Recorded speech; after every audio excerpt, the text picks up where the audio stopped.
Waalaikumsalam warahmatullahi wabarakatuh. Waalaikumsalam warahmatullahi wabarakatuh, Pak. Salam sehat. Ini kita semua ada berapa ya? Total ada 29, Pak. 29 baru 24 ya.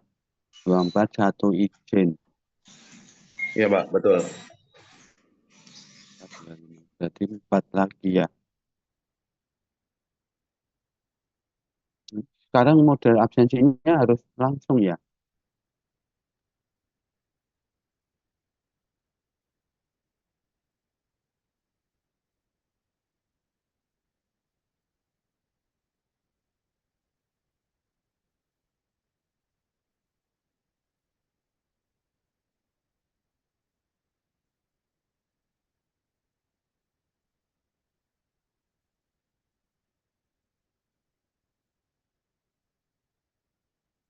Sambil menunggu yang lain, ini saya harapkan nanti akhir dari session ini baru kita absen ya, biar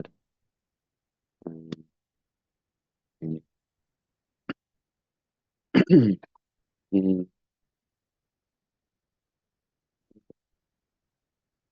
Seperti biasa kita lihat ini.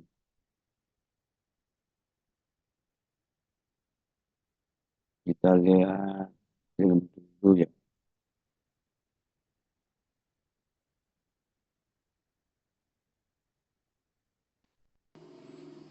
Oke, kita akan belajar mengenai siklus batuan.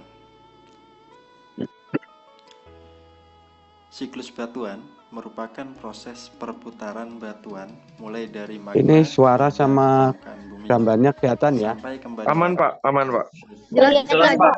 Yang Jelas, Pak. Santai, Pak. Aman. Gaya endogen dan eksogen. Sebagai catatan, gaya endogen merupakan gaya yang berasal dari dalam bumi, sedangkan gaya eksogen itu merupakan gaya yang berasal dari luar bumi. Simulasinya sebagai berikut. Magma menjadi batuan beku karena adanya proses pendinginan yang disebabkan oleh gaya endogen. Dari batuan beku ini menjadi sedimen karena adanya proses pelapukan ya. Proses pelapukan ini terjadi karena adanya gaya eksogen. Dari remahan sedimen itu lambat laun akan menjadi batuan sedimen. Jadi nggak langsung jadi batuan ya, karena adanya proses kompaksi atau pengerasan. Dari batuan sedimen itu berubah menjadi batuan metamorf karena dipengaruhi panas dan tekanan di dalam tanah ya. Dan bukan hanya batuan sedimen saja yang bisa berubah menjadi batuan metamorf. Batuan beku pun bisa langsung berubah menjadi batuan metamorf akibat pengaruh panas dan tekanan. Dari batuan metamorf atau batuan lainnya, dia akan kembali menjadi magma ketika ada gaya endogen yang meleburkan unsur batuan menjadi magma kembali. Terima kasih sudah menonton. Jika berkenan, tolong berikan dukungannya.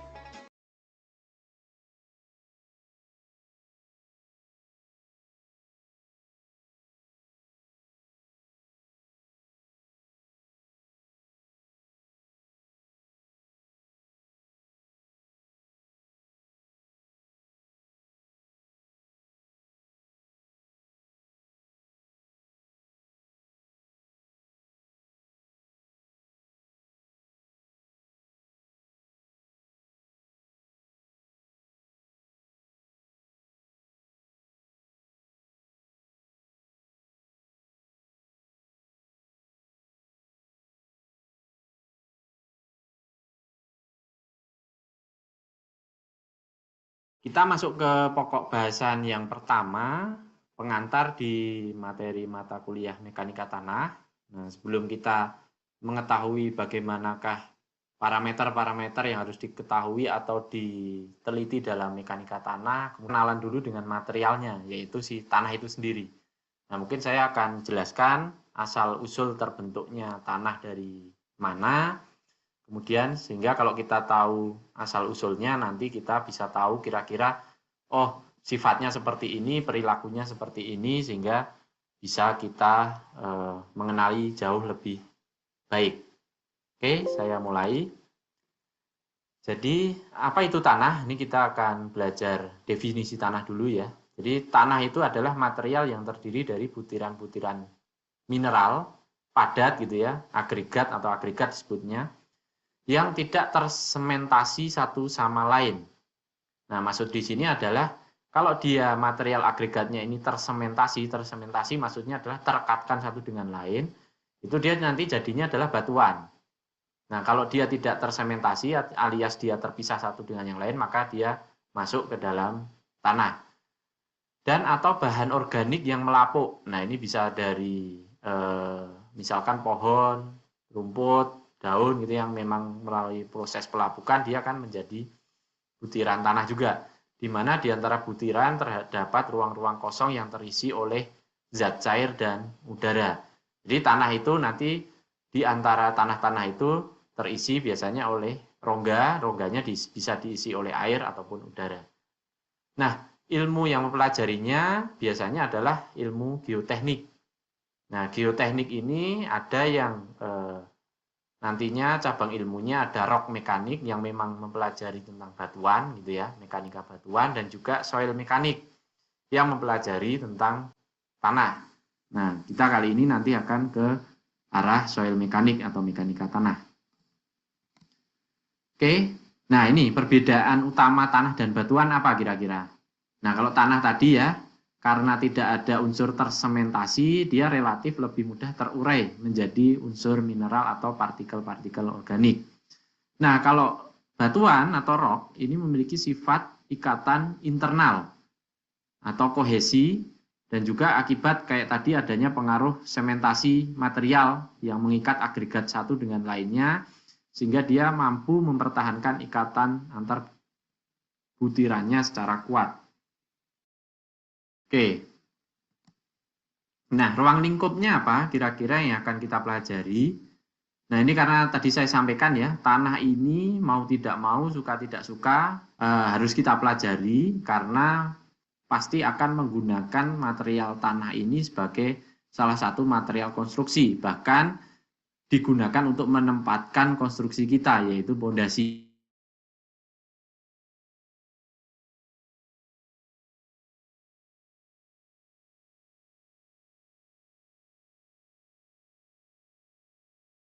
Butirannya, ada butiran kasar, butiran halus, kemudian dari butiran biasanya nanti bisa kita klasifikasikan, selain juga nanti dengan sifat-sifat yang lainnya.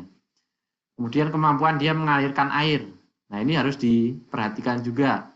Kalau di bendungan terutama untuk menimbun bendungan gitu ya, kita harus mempelajari kira-kira ini air ini nanti merembesnya kecepatannya berapa, apakah mengakibatkan kelongsoran tidak dari debit air yang merembes, seperti itu. Kemudian sifat kemampatan kalau dia dibebani. Nah, tanah ini kalau dibebani nanti dia tambah turun nggak, mampat tidak. Nah, ini kita harus pelajari juga. Supaya nanti kalau kita merencanakan jalan, jangan sampai elevasinya direncanakan 5 meter gitu ya. Ternyata baru setengah tahun turun jadi 4 meter. Nah, ini nanti tentu saja akan berdampak pada kekuatan konstruksi kita. Kemudian ada kapasitas daya dukung terhadap beban, ini hubungannya sama pondasi. Kemudian tegangan geser, ini nanti hubungannya sama lereng, kestabilan lereng dan longsor tadi ya. Ini dan lain-lain. Nah, ini nanti akan kita pelajari. Jadi mekanika tanah, saya sampaikan lagi, cabang ilmu pengetahuan yang pelajari sifat-sifat fisik dari tanah dan juga perilaku massa tanah akibat menerima berbagai macam gaya. Nah, kalau mekanika teknik kan struktur, entah balok, kolom, dan lain sebagainya. Nah, ini kalau di sini gaya ini bekerjanya nanti di material tanah. Oke. sebelum kita masuk ke lebih dalam, kita akan mempelajari siklus batuan. Jadi sebenarnya antara batu dan tanah ini sama-sama terbentuknya dia sebagai sistem satu kesatuan siklus. Tanah sendiri itu terbentuk akibat dari pelapukan batuan. Dan batuan sendiri nanti juga terbentuknya sebenarnya dari tanah. Nah, memang melalui proses fisik dan kimiawi nanti yang membentuk sistem batuan itu. Nah, sifat fisik dari tanah ini nanti ditentukan oleh mineral-mineral atau butiran yang terkandung dalam partikel tanah. Dan dari mana batuan itu berasal. Apakah nanti dia dari dalam perut bumi ataupun nanti dia dari dibawa oleh angin, dibawa oleh air, tererosi. Nah, ini nanti sangat akan berpengaruh. Kemudian ini sifat-sifat tadi dipengaruhi oleh ukurannya, bentuknya, dan komposisi kimia dari butiran-butiran tanahnya. Nah, kalau dilihat dari asal-usul pembentukan batuan, ini batuan biasanya dibagi menjadi 3 tipe batuan induk. Yang pertama batuan beku, kemudian ada batuan endapan, dan juga batuan metamorf. Nah, ini bedanya apa? Kita coba akan lihat di slide berikutnya. Nah, ini teman-teman, kita lihat siklus batuan. Nah, ini karena siklus silahkan mau dimulai dari mana dan terakhirnya di mana sama karena ini siklus. Nah, ini misal saya ambil dari tanah gitu ya. Tanah kalau posisinya nanti dia menumpuk dan tersedimentasi, kemudian dia tertimbun terus-menerus dan mengalami pengerasan, dia nanti jadinya adalah sedimentary rock atau batuan sedimen. Nah, ini karena memang proses sedimentasi dan penimbunan tadi secara terus-menerus dalam waktu yang lama. Ini pun nanti kalau sedimentasi ini terekspos kembali, ini terangkat ke permukaan kembali, terjadi pelapukan dan erosi, dia balik lagi jadi tanah. Siklusnya cukup singkat kalau dia langsung ke arah sini. Nah, kalau nanti dia terjadi tekanan dan ada interaksi suhu tapi dia belum berubah secara kimia, maka dia nanti menjadi batuan metamorfik atau metamorfosa. Nah, ini menjadi batuan yang kedua, batuan induk kedua. Ini pun juga nanti kalau memang dia terangkat atau terekspos, terjadi pelapukan atau erosi, dia bisa langsung jadi tanah kembali. Tapi kalau nanti dia mendapatkan tekanan atau temperatur yang lebih tinggi dan tekanan lebih tinggi, dia nanti akan menjadi cair seperti magma. Nah, ini kalau di gunung api biasanya di bagian, misalkan di Merapi itu ya kan sering keluar magma atau lava pijar gitu ya. Ini aslinya adalah batuan yang ada di dalam perut bumi yang mendapatkan tekanan dan temperatur yang tinggi. Nah, ini nanti dia berubah menjadi magma sifatnya panas dan pijar. Atau dia juga disebutnya sebagai batuan yang cair. Dia bisa bergerak ke arah atas gitu ya, mengikuti apakah dia lewat gunung berapi ataupun lewat celah-celah lain.